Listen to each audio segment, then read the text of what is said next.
Good afternoon friends. सब आप लोग के लिए मैं निशा भारती, आप सभी को स्टूडेंटपुर एप्लीकेशन पर स्वागत है। जैसे कि आप सबको पता है, ये मैं ऑब्जेक्टिव का सेशन लाई हूँ फिजिक्स का आप लोग के लिए। तो आइए हम लोग ऑब्जेक्टिव सेशन करते हैं। मोटर चालक के सामने दर्पण लगा होता है, तो उत्तल दर्पण।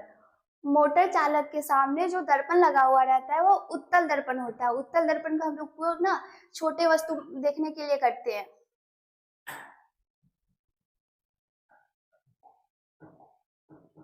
दूसरा,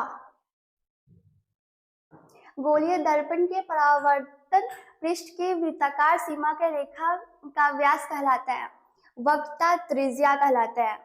फिर से देखिए, गोलीय दर्पण के परावर्तन पृष्ठ की वृत्ताकार सीमा रेखा का व्यास कहलाता है, तो वक्रता त्रिज्या।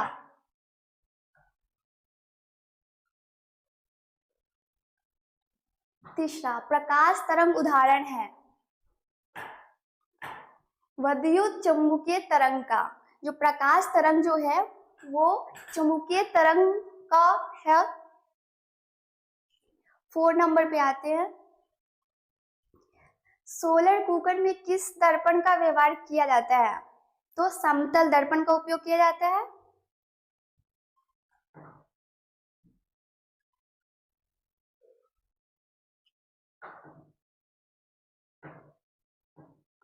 फिर से देखिए, सोलर कुकर में किस दर्पण का व्यवहार किया जाता है? तो समतल दर्पण का उपयोग किया जाता है।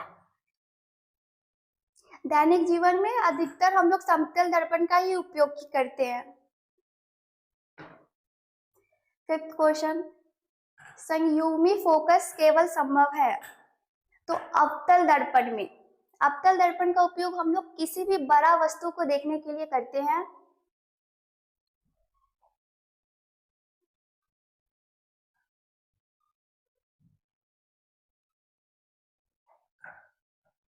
सिक्स नंबर, उत्तल दर्पण में प्रतिबिंब सदैव बनता है तो ध्रुव और फोकस के बीच बनता है। ध्यान में रखिएगा ये क्वेश्चन, उत्तल दर्पण में प्रतिबिंब सदैव कहाँ बनता है? तो ध्रुव और फोकस के बीच बनता है।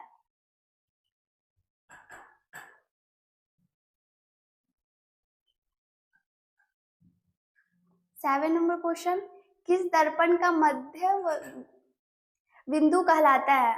तो ध्रुव कहलाता है। देखिए, किस दर्पण का मध्य बिंदु कहलाता है? तो यहाँ पर ध्रुव हो जाएगा।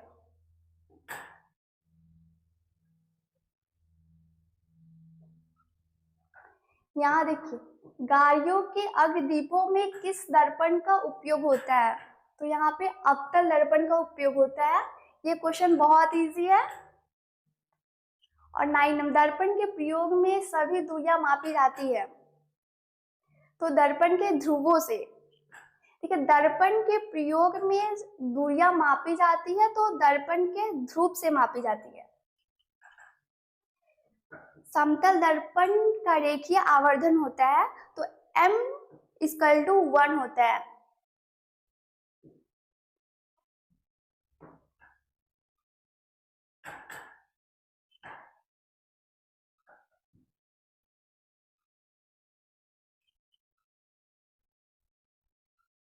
प्रतिबिंब की ऊंचाई और वस्तु की ऊंचाई के अनुपात को क्या कहते हैं? तो यहाँ पर आवर्धन कहते हैं।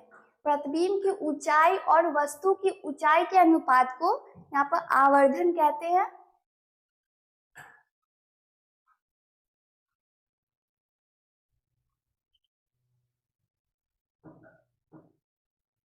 दो समांतर समतल दर्पणों के बीच रखी वस्तु को के मूलतः कितने प्रतिबिंब बन सकते हैं? तो अनंत बन सकते हैं। समांतर समतल दर्पणों के बीच जो वस्तु होती है मूलतः कितने प्रतिबिंब होते हैं? तो अनंत होते हैं।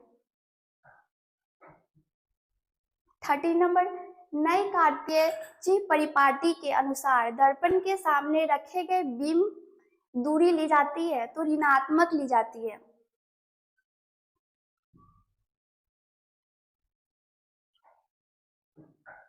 देखिए यहाँ पर कार्तीय जी परिपाटी के अनुसार दर्पण के सामने रखे गए बीम की दूरी जो होती है वो ऋणात्मक में होती है, यानी कि माइनस में चला जाता है ऋणात्मक। किसी समतल दर्पण के फोकस दूरी का मान होता है तो अनंत होता है। ये रिपीट क्वेश्चन, इससे पहले भी क्वेश्चन बस घुमा के पूछा हुआ है। देखिए, दो समांतर दर्पणों के बीच रखी वस्तु के मूल तक कितने बन सकते हैं, तो यहाँ पर भी अनंत। और समतल दर्पण की फोकस दूरी का मान कितना होगा, तो ये भी अनंत होगा, ध्यान में रखिएगा।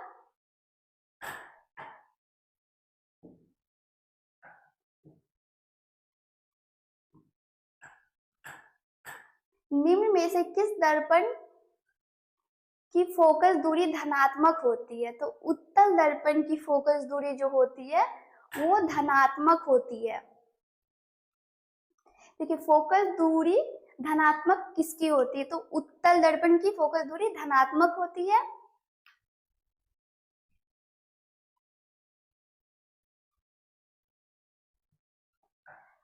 उत्तल दर्पण में बना प्रतिबिंब कैसा होगा, काल्पनिक होगा, सीधा होगा, काल्पनिक होगा, सीधा भी होगा, और वस्तु से ये छोटा होता है उत्तल दर्पण में। देखिए, परावर्तक के नियम सत्य है। पहला देखिए, केवल समतल दर्पण के लिए, बी है सिर्फ अवतल दर्पण के लिए, और सी है केवल उत्तल दर्पण के लिए।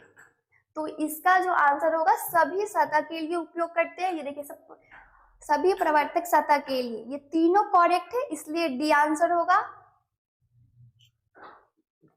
अनंत पर स्थित किसी बीम का प्रतिबिंब अवतल दर्पण के फोकस पर बनता है, इसका आवर्धन क्या होगा। ये देखिए, m से बड़ा होगा, यानी कि 1 से छोटा होगा।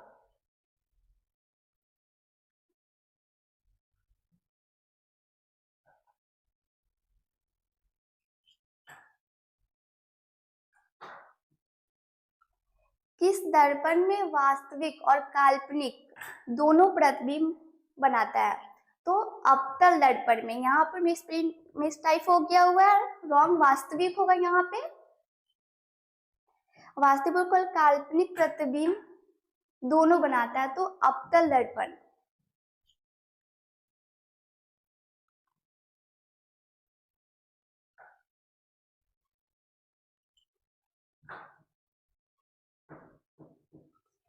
नंबर, जब कोई वस्तु किसी अवतल दर्पण के फोकस दूरी पर स्थित हो तो उसका प्रतिबिंब कहाँ बनेगा, तो अनंत पर बनेगा।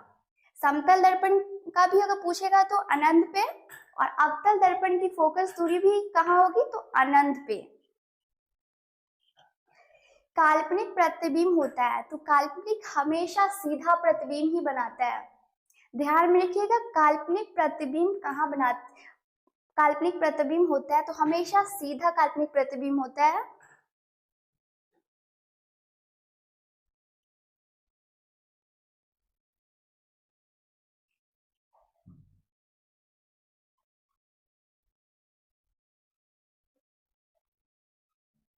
गोलीय दर्पण, नहीं बच्चों, 22 नंबर, गोलीय दर्पण की फोकस दूरी उसकी वक्रता त्रिज्या की आधी होती है।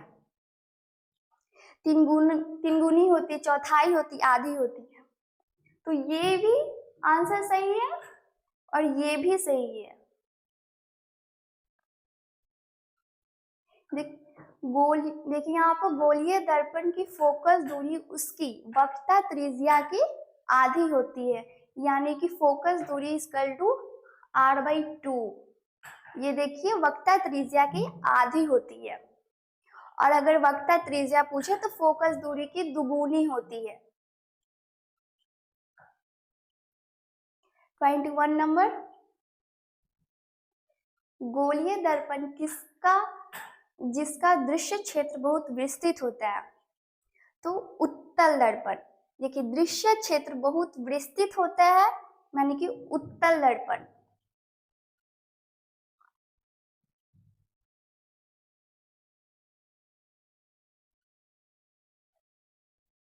प्रकाश की किरणें गमन करती है तो सीधी रेखा में गमन करती है।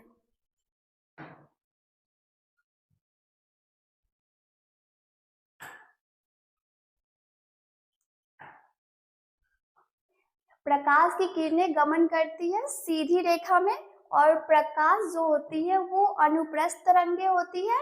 25 नंबर, उत्तल दर्पण द्वारा बना प्रतिबिंब होता है, तो हमेशा सीधा ही होता है उत्तल दर्पण द्वारा बना प्रतिबिंब, और हमेशा छोटा होता है। कैसा होता है उत्तल दर्पण द्वारा बना प्रतिबिंब? तो हम छोटा होता है। आवर्धन का एसआई मात्रक क्या है? तो मात्रक विहीन होता है, इसका आवर्धन का एसआई मात्रक नहीं होता है।